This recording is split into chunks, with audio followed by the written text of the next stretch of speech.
Hello friends, আজকে দুপুরের খাবার এখানে বেগুন ভাজা,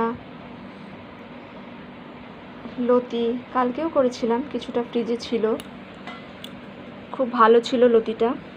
আর ফ্রিজে তো এখন বেশি কিছু রাখা যাচ্ছে না, নষ্ট হয়ে যাচ্ছে, ওই জন্য আজকে যা ছিল করে ফেললাম।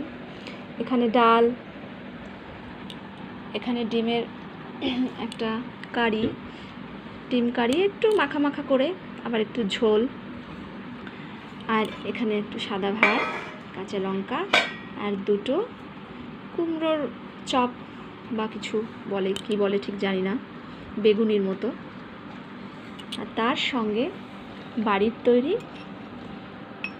একটু আমের আচার। তো আজকের মেনু এটাই।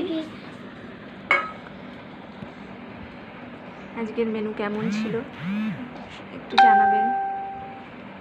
Thank you.